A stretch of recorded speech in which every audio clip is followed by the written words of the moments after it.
poule, poule, poule, poule.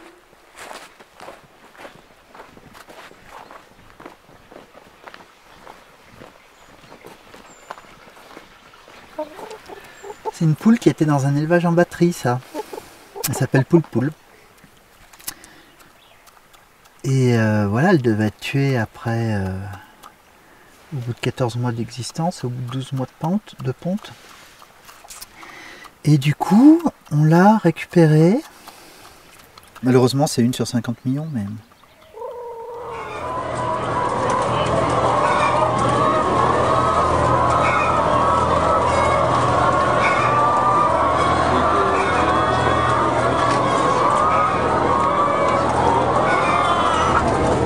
On se rend pas très compte, mais parce qu'on cherche pas non plus à savoir, et parce qu'on considère que c'est un sujet mineur, mais de ce qu'endurent les animaux quotidiennement.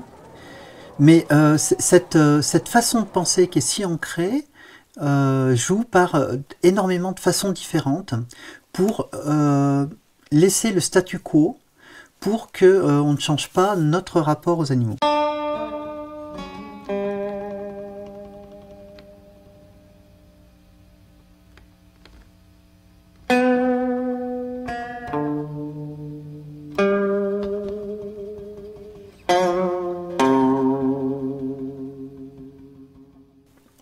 La notion d'égalité, elle s'est vraiment répandue dans le sillage de la Révolution américaine puis de la Révolution française. Mais c'était une égalité, et c'est toujours une égalité très partielle, y compris pour les humains eux-mêmes. Par exemple, le 19e siècle, l'industrialisation s'est faite au détriment de tous ceux qu'on appelait les prolétaires, qui ne possédaient pas les moyens de production et qui ont été exploités d'une façon qui aujourd'hui paraît monstrueuse, mais qui sévit encore dans de nombreux pays du monde. Il y a des gens qui travaillaient 18 heures par jour dans des conditions absolument abominables. Les enfants qui travaillaient à 11 ans dans les mines et qui mouraient vers les 20 ans absolument exténués par l'effort. Ça, ce sont des types d'exploitation qui ont sévi dans des sociétés qui se revendiquaient de la notion d'égalité. Il ne reste rien. On a l'impression qu'une bourrasque, une révolution est passée par là. Dans les années 70, il y avait plusieurs mouvements d'émancipation qui se revendiquaient de la notion d'égalité, sous des jours assez différents, mais pour lesquels la notion d'égalité était une notion assez centrale.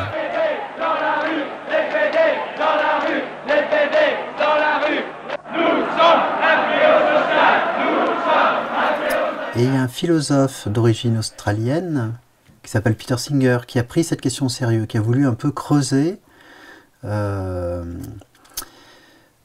réfléchir au fondement de cette notion. Est-ce que c'est une notion qui réellement est valable et défendable? Est-ce qu'elle peut servir de fondement à l'éthique? Est-ce qu'elle peut réellement servir de fondement à la politique? Est-ce que des groupes dominés comme les groupes des femmes, les groupes des noirs, les groupes des gays peuvent légitimement se revendiquer de cette notion-là ou pas? Enfin, c'était un peu le sujet qui s'était donné, sur lequel il voulait travailler. Et sur ces entrefaites, il y a une personne qu'il connaissait, qui était végétarienne, qui lui a demandé, mais cette notion d'égalité, pourquoi elle se limiterait à des groupes humains? Pourquoi on parle uniquement d'égalité humaine? Qu'est-ce qui fait que l'égalité s'applique à l'ensemble des humains, a priori, et aux seuls humains? La conclusion de Peter Singer, c'est qu'en fait, cette notion d'égalité, c'est une notion effectivement extrêmement forte qui peut fonder l'éthique, qui peut fonder la politique, mais une notion qui n'est pas appliquée de façon correcte dans nos sociétés. C'est-à-dire que nos sociétés se revendiquent de la notion d'égalité, elles se fondent même théoriquement sur la notion d'égalité, ça depuis au moins la Révolution française, et même depuis la Révolution américaine, mais elles évitent soigneusement en fait de tirer toutes les conclusions de cette notion-là, quoi. Et par exemple, une conclusion assez révolutionnaire que tire Singer de ces interrogations, c'est qu'il n'y a aucun argument logique qui permette d'exclure les animaux du champ de la considération morale et d'une considération égale de leurs intérêts. Yves! Qu'est-ce qui se passe? On y va? Attention à la poule quand même.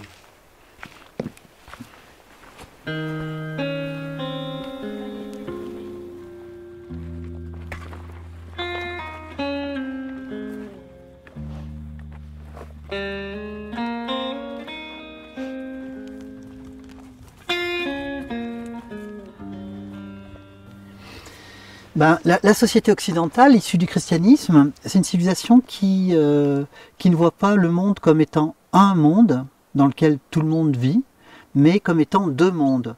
Et qui crée la séparation. Il y a d'un côté les humains et qui sont séparés par un abîme de tout le reste. Et tout le reste, ça comprend aussi bien les cailloux que les rivières, que les plantes, que les animaux. Et parmi les animaux, aussi bien les huîtres que les chimpanzés, quoi. C'est-à-dire que c'est la place de l'homme, avec un grand H, là bien sûr, c'est d'être non plus au sommet de la création, comme on disait du temps des chrétiens, mais l'aboutissement de l'évolution au sommet de la pyramide alimentaire, comme on dit à l'heure actuelle. C'est jamais que la transcription laïque de la vieille idée qu'on domine le monde, quoi. Et la place des autres animaux, c'est la place dans cet ordre naturel, c'est la place de proie. Ils sont là pour être mangés, pour être exploités, etc. C'est la transcription, là encore, laïque de ce qu'on trouve dans la Bible. Régnez et soumettez la terre, soyez la crainte et l'effroi de toutes les créatures de la terre, etc., quoi.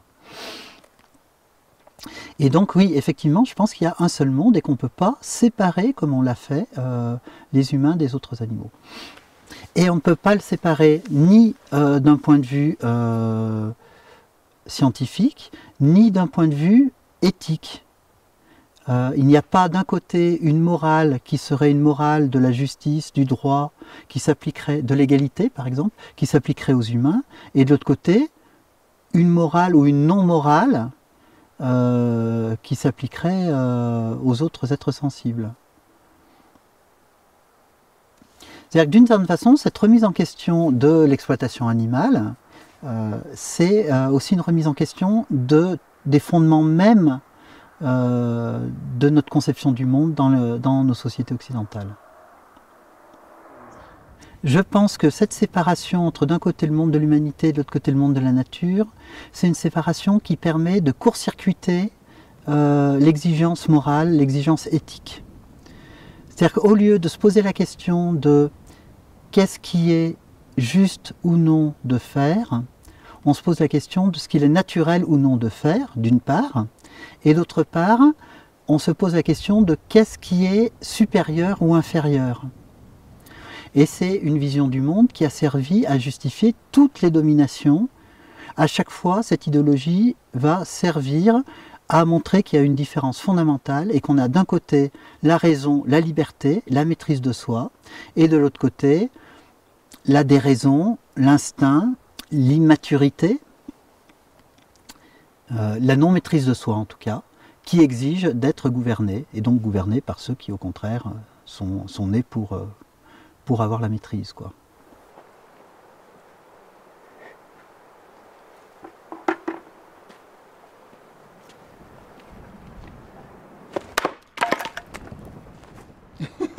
Après, quand on pense qu'il y a des gens qui n'arrêtent pas de dire oui, les histoires d'égalité animale, c'est des urbains.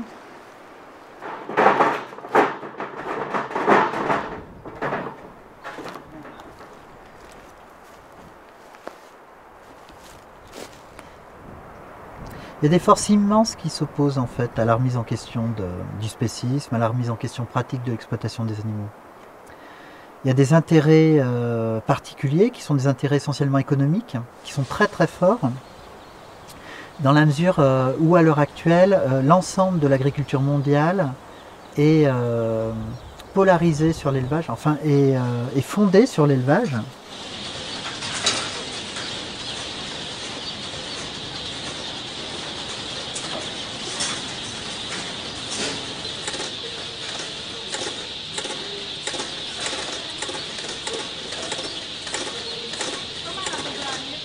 Mais d'autre part aussi, il y a des intérêts extrêmement puissants qui existent en chacun d'entre nous. C'est-à-dire qu'en fait, il y a non seulement une exploitation matérielle du corps des animaux, mais il y a aussi une exploitation identitaire, qui est une exploitation en termes de valeur. Il y a une mise en scène qui est faite de la domination humaine sur les autres animaux, qui vise à nous rassurer dans notre excellence, dans notre infinie différence de valeur d'avec les autres animaux. Et cette infinie différence de valeur, elle se joue à l'infinie différence de traitement qu'on met en scène, à travers notamment la viande, qui est sûrement le mode le plus important au niveau symbolique de réaffirmation de notre supériorité.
Non, je suis pas misanthrope.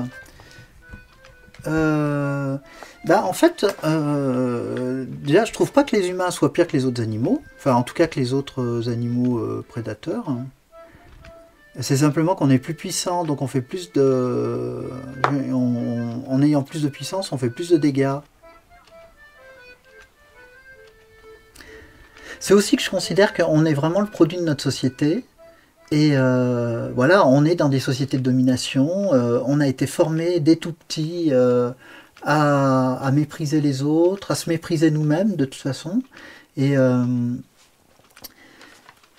du coup, quelque part, je considère qu'on n'est pas très responsable des saloperies qu'on fait, quoi. Enfin, c'est plus un système social qui les produit, un système qu'on reproduit, mais qu'on a été formé à reproduire, plutôt que...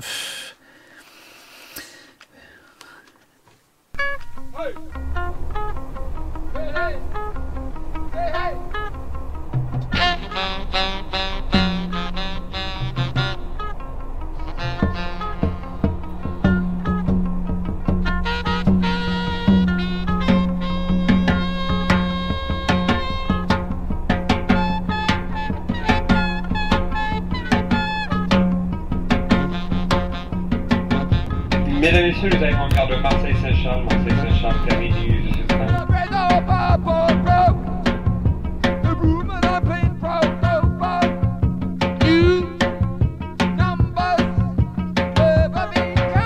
Pour moi, c'est extrêmement important de venir à la Veggie Pride parce qu'il s'agit d'un des rares moments au niveau national où tous les gens qui veulent manifester leur opposition à la consommation de viande peuvent venir le faire. Et c'est un moment où on marque notre solidarité avec les animaux victimes de cette consommation, mais aussi notre solidarité entre nous opposants, entre nous qui le reste du temps sommes plus ou moins marginalisés dans cette société carnivore, qui sommes plus ou moins en butte à un feu roulant de moquerie, de dénigrement, de ridiculisation, etc., quoi. L'exploitation animale, elle n'a jamais été aussi intense et aussi massive qu'actuellement, même s'il y a une sorte de conscience qui commence à croître de soucis du sort des animaux. En fait, la réalité, elle est plus monstrueuse qu'elle n'a jamais été dans l'histoire. À l'heure actuelle, pour prendre un pays comme la France, qui est quand même pas le plus grand pays du monde, on tue chaque année plus de 1,2 milliard d'animaux vertébrés terrestres. Ce sont les mammifères, hein, les bœufs, les cochons, les veaux, les lapins, etc. Et les oiseaux, c'est-à-dire tout ce qu'on appelle volaille. C'est beaucoup de poulets de chair, 800 millions à peu près. Énormément de poules pondeuses, plus de 50 millions. Et d'autres, des dindes, des dindons, des canards, les canards qui sont élevés pour le foie gras, etc. etc. Mais on tue aussi chaque année, sans doute en France, de l'ordre de 100 milliards de poissons, qui sont aussi des êtres sensibles, on l'oublie, et on accorde peu d'importance en fait à ce qu'ils vivent, alors qu'ils sont pêchés ou élevés dans des conditions qui sont monstrueuses. La pêche, c'est quelque chose qui est la pêche industrielle ou la pêche en général, qui est une horreur. Les poissons sont tués dans des conditions qui ne seraient pas du tout acceptées s'il ne s'agissait pas de poissons, justement. Donc ça, c'est vraiment, de mon point de vue, l'urgence absolue de lutter contre. Ça cause une somme de souffrance pour un nombre incalculable d'êtres qui est sans comparaison possible avec quoi que ce soit qui ait jamais existé dans l'histoire, quoi. C'est quelque chose à arrêter de toute urgence. Pour moi, c'est une priorité d'un point de vue moral qui est absolue, quoi.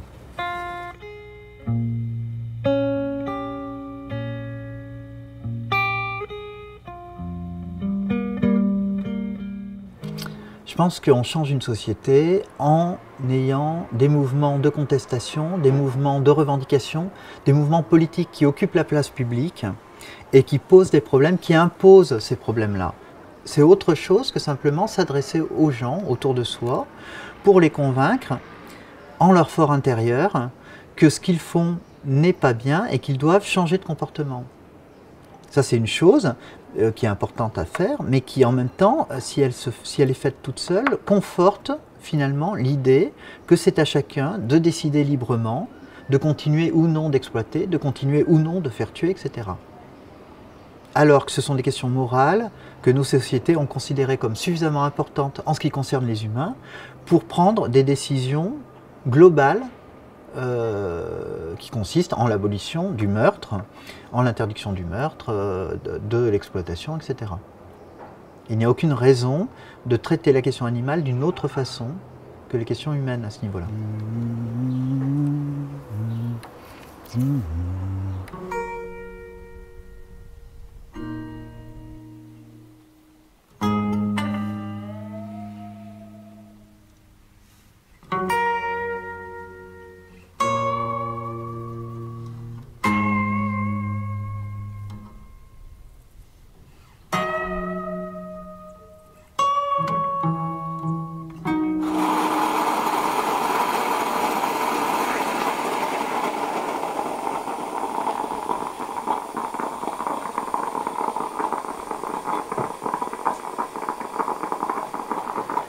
Je pense que l'humanisme, c'est une idéologie de la domination, en fait. Évidemment, qui est travestie en idéologie gentillette, de l'amour des autres, du souci des autres, de l'égalité, etc. Je pense que c'est vraiment quelque chose de bidon. C'est pas ça du tout. Quand tu regardes dans le dictionnaire, le mot humanisme, il signifie donner la valeur suprême à la notion d'humanité. Et en fait, franchement, on voit pas, enfin moi je vois pas pourquoi l'humanité en soi serait quelque chose qui aurait une valeur, et pourquoi il faudrait se soucier des individus quand ils sont porteurs d'humanité et ne pas s'en soucier sinon, quoi. Parce que c'est ça l'humanisme finalement. S'il y a des extraterrestres qui débarquent sur Terre, je ne vois pas pourquoi leurs intérêts seraient moins à prendre en compte que les nôtres propres, sous prétexte qu'ils ne sont pas humains. Et il n'y a pas besoin d'aller chercher si loin. On peut voir autour de nous plein d'êtres qui sont des êtres sensibles, qui ont des intérêts propres, qui recherchent leur bonheur, qui cherchent à fuir le malheur et la torture et la mort, qu'il s'agisse de dauphins ou de chimpanzés ou de rats, dont on ne voit pas pourquoi en quoi le fait qu'ils ne sont pas humains devrait avoir des conséquences sur la façon dont on les traite, quoi. Et on vit dans un monde qui est profondément humaniste, et c'est quelque chose qui est à combattre de front, quoi. Moi, je suis égalitariste. Je suis pour l'égalité. Je suis libertaire également, mais fondamentalement, je suis pour l'égalité. Et c'est au nom de la notion d'égalité que je m'oppose à l'humanisme. Je ne vais pas y monter bien loin. J'y monte 20 mètres et puis quelqu'un d'autre y montera 20 mètres. Ça ira très bien comme ça. Allez, papa, bif. Il suffit de... Il habite juste à côté. Il a dû suivre chaque étape. C'est dommage qu'il reste un petit point. Il a dû être attentif à chacune des éléments posés sur ce chantier. Il devait être là, je pense. Mais tout à fait. Comme un père qui observe l'évolution de son enfant. Mais c'était un peu ça. tu fais bien de le dire, hein, parce que... Alors, merci camarade. Barf. Tu lui donnes un petit coup au départ, pour Ouais. voir comment ça réagit. Bon, ça réagit. Si ça réagit, stop, stop, c'est bon. C'est tout? Ouais, c'est aligné là. Je peux pas mettre un petit? Non, Tape encore un petit coup. Un tout petit. Juste un petit coup. Un tout petit. un petit. Là. On avait dit un petit.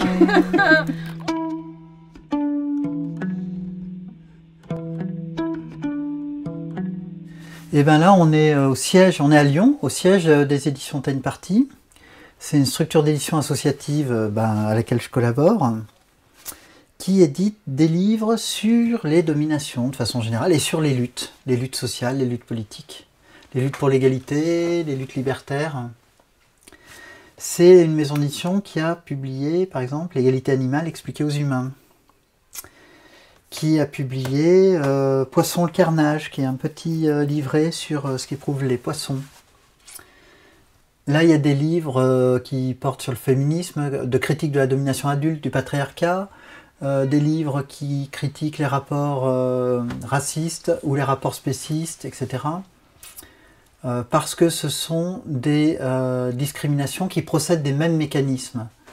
À la fois l'enfermement des individus dans des catégories dites naturelles, catégories de race, de sexe, d'espèce ou d'âge, et simultanément une sorte de hiérarchisation qui est faite entre les catégories dominantes et les catégories dominées, et qui viennent fonder des rapports de pouvoir concrets, réels, qui sont des rapports sociaux, qui sont des rapports d'exploitation, d'oppression, de domination. Et effectivement, donc, les livres qu'on publie ont tendance à faire les liens entre ces différents mécanismes.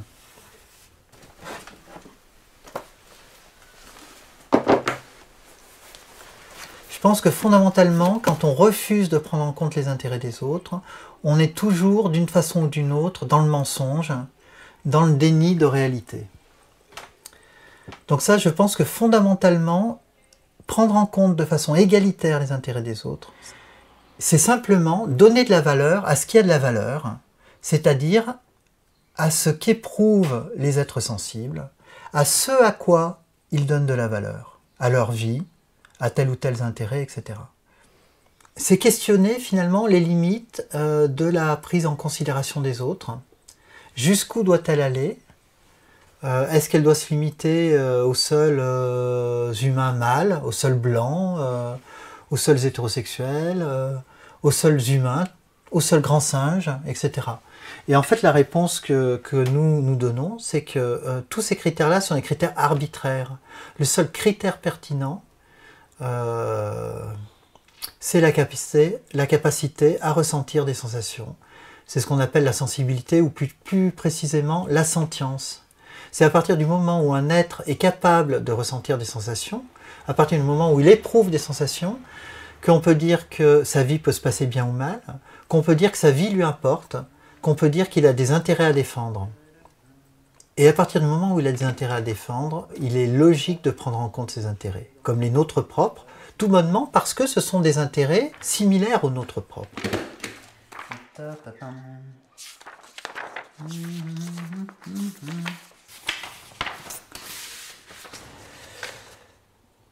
Cette notion d'égalité, c'est une notion qui est, à mon avis, fondamentale, justement en ce qu'elle elle permet vraiment une prise en compte de la réalité dans sa généralité, dans son ensemble.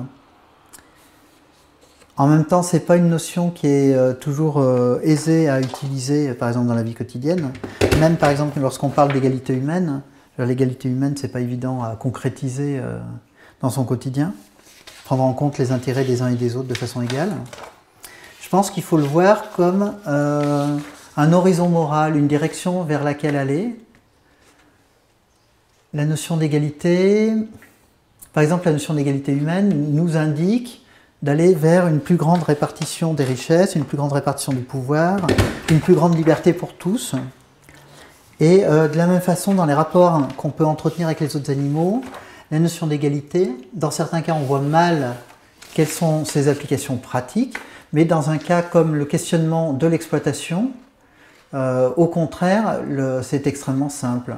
Il faut cesser d'exploiter et il faut au contraire développer des liens de solidarité avec les autres animaux. Et c'est à la fois quelque chose de complètement révolutionnaire dans nos sociétés qui sont fondées sur la domination et sur l'exploitation, et à la fois d'un point de vue moral, c'est en fait la moindre des choses, quoi. C'est la moindre des choses, et c'est fondamental. C'est fondamental pour ces myriades d'êtres sensibles qui sont tués chaque jour pour rien, et qui souffrent des conditions de vie monstrueuses, quoi. C'est la moindre des choses et c'est fondamental.